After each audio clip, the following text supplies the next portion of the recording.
Awesome. Thank you so much. I'm Paige. I'm an addict, and I'm so grateful to be here with you guys today. It's always a privilege to be at Off the Rails, and I'll try to avoid the end screen. So taking the whole time. So if you have your book to hand, let's pop over to page 13. And if you're unaware, today is kind of a big deal. And it's not because I'm here. I don't show up and look at me. It's actually quite the opposite. 90 years ago today is the day that Bill Wilson had his last drink. 90 years ago today, Bill Wilson checked himself in the town's hospital. And 90 years ago today is the day that our lives changed without ever knowing it. And so this is kind of an incredible, special event. And, it just reminds me, for those that are new, for those that are counting days, 1 day back, 8 days back, 11, 10, welcome. We are glad you are here in Cocaine Anonymous. We are so glad you're here. And what I want you to know is if you are at the precipice, and what I mean by a precipice is if you're at that place where you're like, Paige, I don't know about Cocaine Anonymous, I don't know about these 12 steps. And keep in mind, if you got more than that and you're still at that precipice, you're at that place where you're like, I don't know if these steps could help me. I don't know if I want to follow these directions. I don't know if I want to do all the things that everyone is telling me to do. I don't know if it could work for me. I don't know if I could. I don't know. What I want you to know is today is the anniversary of the day when a gentleman that I never met, a gentleman that I will never know, but a gentleman made that decision to take that leap of faith. And as a result, we're here today. So I can't think of a better day to take that leap of faith. For those that are new, for those that are struggling, for those that are coming back, for those that are counting days, I would strongly and lovingly encourage you to take that leap of faith. Join us. There is freedom, there's a solution, and we do recover here in Cocaine Anonymous. And so how I do the big book reading is I'm going to bounce around a little bit, so bear with me, but we're not going to bounce around too far. So page 13, and this is where we're going to dive into. Very first full paragraph. It says, at the hospital I was separated from alcohol for the last time. Treatment seemed wise, for I showed signs of delirium tremens. And if you're writing in your book, and I hear that's what the cool kids do, you can make a note that happened on December 11th of 1934. And so let's talk about how we got to this place, where Bill is at the precipice, where he is at the jumping off place, and he is willing to try another way. So if you're bouncing around with me, let's pop over to page 8. And I want to talk about Bill Wilson's step 1 experience. So page 8, first full paragraph on page 8. I know you'll have somebody normal doing it tomorrow, and then somebody extra fun on Friday, because I know Terry's coming. Pew pew. I don't know who's in between. I only saw Terry on the schedule, but I know the next person's going to be phenomenal. All right, page 8. It said, no words can tell of the loneliness and the despair that I found in that bitter morass of self-pity. Quicksand stretched around me in all directions. I had met my match. I had been overwhelmed. Alcohol was my master. And if you're writing in your book, you can make a little note that is what I like to call Bill Wilson's step 1 experience. Now, I won't take us through what happened on page 7, but I'll talk about it. What happened on page 7 is Bill Wilson realized that he had a problem. And by some miracle of miracles, he was able to get into the town's hospital. His brother-in-law was able to get him into this hospital. And the hospital that was the head doctor is Dr. Silkworth, the doctor that diagnoses alcoholism. And for us to extrapolate, the doctor that gave us the knowledge of what it means to have the illness of addiction. And he goes to the town's hospital and he learns what his problem is. He learns that he's got an allergy of the body. So once he starts to drink, and for our purposes, once we start to drink, once we start to use, once we take any mind, mood altering substance, there's something that sets off inside of me and I need more. And the more that I drink, the more that I use, the louder that more gets. And you see, I don't know about you, I can't control the amount that I take. I start to use and I need more. I cross lines in the sand I said I would never cross. You know what I mean? I don't have 3 drinks. I go on a bender. You know what I mean? I start and I can't stop. I start and I don't know where I'm going to end up, and I don't know what's going to happen, but more often than not, I drink and I use until I run out of ways and means to get more. And he And he learns that. He learns that that is part of his problem. He also learns that in alcoholics, and to extrapolate in addicts, the will is amazingly weakened when it comes to combating liquor. So the willpower that I have in other areas of my life means nothing when it comes to not taking the first drink, when it comes to not taking the first drug. What he learns is that he has the obsession of the mind.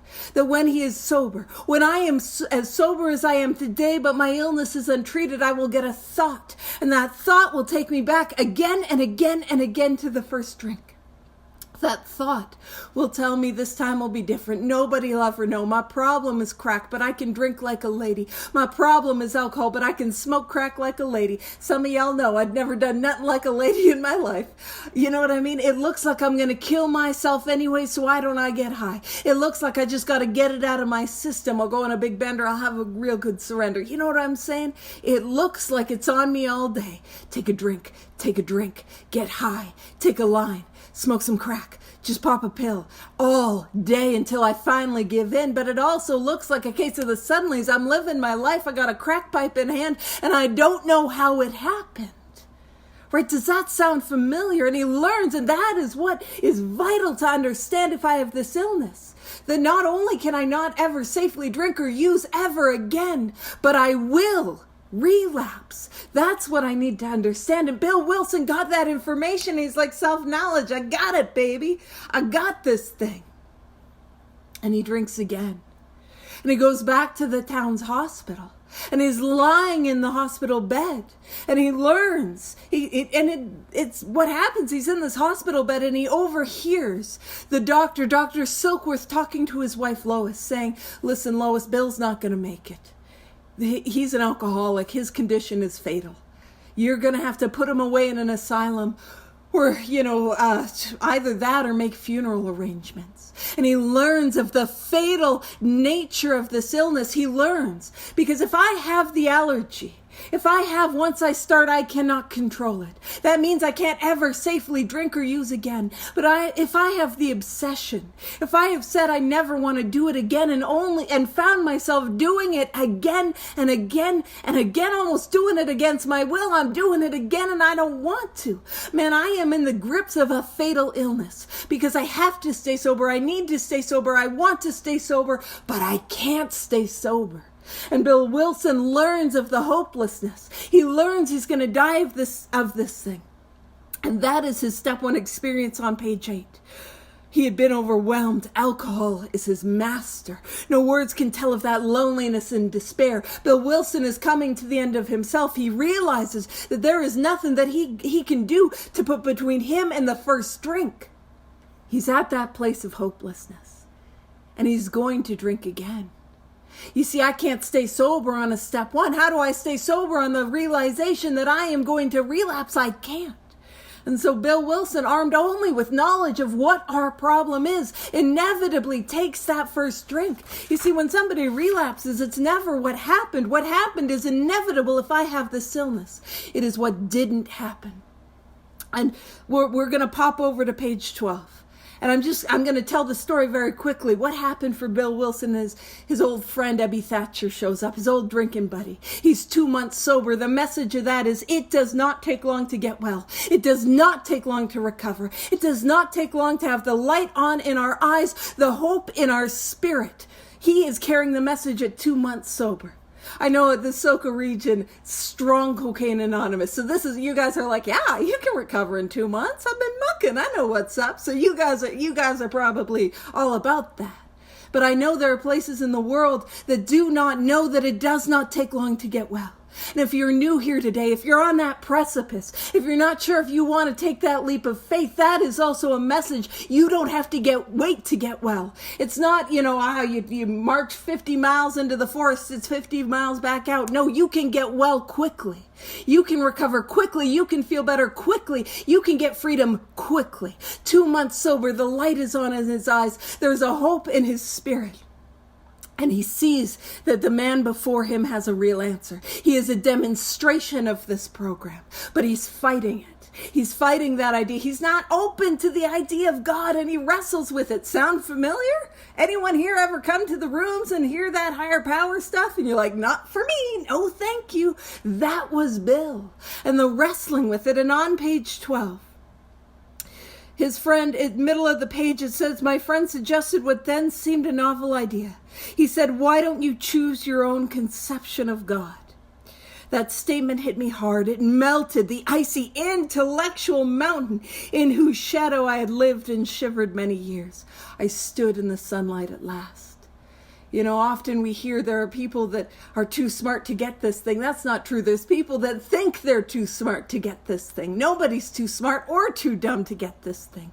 But I hide in this mountain of intellect to prevent me from taking the actions that I need to save my life. That's my experience. It's not what I know. What I know cannot keep me sober. What I think cannot keep me sober. What I believe cannot keep me sober. It is the actions that I take that allow a God that I don't like, that I don't believe in, that I do not think could help me. That work in my life, that is what keeps me sober. It goes on to say, it was only a matter of being willing to believe in a power greater than myself. Nothing more was required of me to make my beginning. I saw the growth could start from that point. Upon a foundation of complete willingness, I might build what I saw in my friend. Would I have it? Of course I would. And that is Bill Wilson's second step. Because step 2 is broken down into 2 parts. Step 2, part 1, came to believe that a power greater than ourselves. Can I believe that there could be a power greater than myself? And he says, there's nothing more. I'm willing to believe that. Step 2, part 2, can I believe that this power can relieve from me the obsession of the mind? The thought that takes me back again and again and again to the first drink, drug, hit, hoot, high, pill, line, whatever is bringing you to this Cocaine Anonymous meeting. You know what I'm saying? Can that power relieve me of that? And it says, I might build what I saw in my friend. So his friend was the demonstration that it was possible. That was his second step. Now let's go back to page 13, right where we kicked off. At the hospital, I was separated from alcohol for the last time. Treatment seemed wise, for I showed signs of delirium tremens. There, I humbly offered myself to God as I then understood him. To do with me as he would, I placed myself unreservedly under his care and direction. I admitted for the first time that of myself I was nothing, that without him I was lost. And that is Bill Wilson's third step. And if you're looking for funky fresh prayers, you're like, I'm not looking for funky fresh anything, Paige. But if you're looking for funky fresh prayers, that is what I like to call the Bill Wilson third step prayer. God, I humbly offer myself to you, to do with me as you would. I place myself unreservedly under your care and direction. I admit that of myself I am nothing, that without you I am lost. And one of the things it says, as I then understood, I got a 1930s dictionary because I'm fun at parties. And in my 1930s dictionary, one of the definitions of understand is to know through experience. And that's what I'm trying to do, is I am trying to know this power through experience, because ideas can't keep me sober. Beliefs can't keep me sober. Experience, nothing less than a spiritual experience. And I will relapse. That's where I'm at.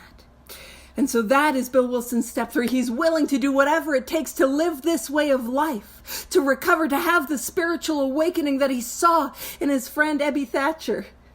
And I just realized Ebby Throckmorton, that's his middle name, and I'm wearing my Throckmorton hoodie. So I'm just so fun at parties. Anywho, I'll keep it rolling. Some of you are like, could we not? Could we not?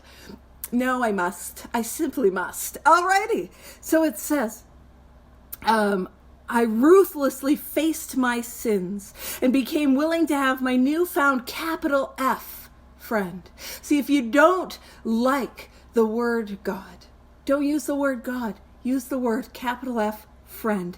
Take them away, root and branch. I have not had a drink since. My schoolmate visited me and I fully acquainted him with my problems and deficiencies. Now that's essentially his steps 4 through 7. It's a little out of order. He has a look at his 6 and 7 before he goes and does his 4 and 5. But that's essentially what's happening. And one of the things I want to point out is that newfound friend, take them away, root and branch. God is what relieves me of my defects of character. God is what relieves me of my shortcomings. I don't do it. God takes it from me, root and branch. And to be root and branch, that is the totality of it. For those of you that are excited about gardening, you know what it's like when you're weeding. You can't just pluck the tops off of the dandelions. It'll keep growing back, root and branch. God is going to take it root and branch. Now, if you heard me read the word sin and you've got some experience or trauma or and it makes you recoil and you're not here for that. It's like, girl, I am bristling with antagonism. Fair enough. But let's reframe that word sin. When I'll be honest with you, when I've been on an Oxford group kick, because nothing says fun for Paige like reading old books about spirituality. Just a real fun time. Come join me when I'll be out in London, Ontario. A lot of fun with Paige. But it's an Oxford group book, and in it there was a description of the word sin, which was the most perfect description.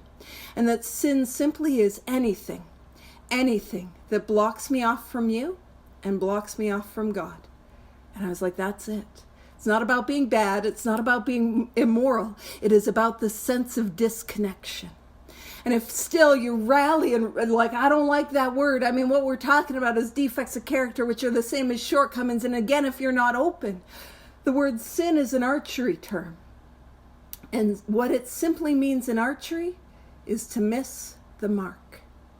And so you don't have to use that word if you still don't want to. But I just want to show all the ways that we can have a new experience. And so it goes on to say, we made a list of people I had hurt or toward whom I felt resentment. I expressed my entire willingness to approach these individuals admitting my wrong. Never was I to be critical of them.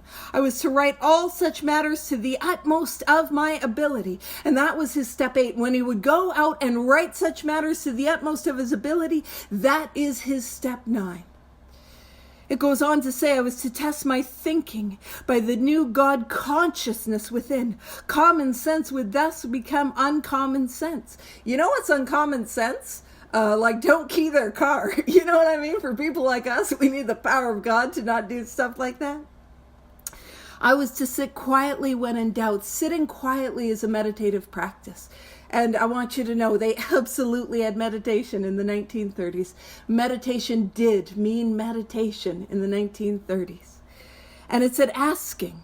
And any time in this book we point to the word ask, or we ask, or to ask, what we're talking about is prayer.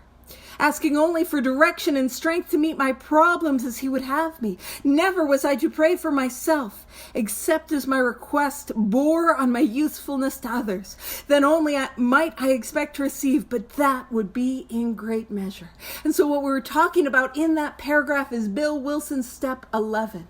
The 11th step, where he's growing in conscious contact. Now conscious its origin is Latin, and the word conscious is with knowing. That with knowing power of God. And if you're looking for funky, fresh prayers, why wouldn't you be? If we're looking for those, what we can use is, God, I ask for direction and strength to meet my problems as you would have me. 2 sneaky prayers on 1 page. What a delight, right?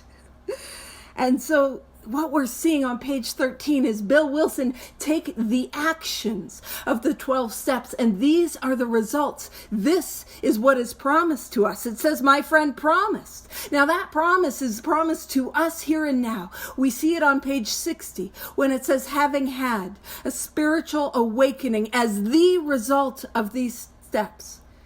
If I take this action, if I take the course of action that Bill Wilson took, the result is promised to me. If I do what he did, I will get this result. It is promised. And I want you to know that the 12 steps of Alcoholics Anonymous, which were taken and used in Cocaine Anonymous, have to be alcoholic proof. They have to be drug addict proof.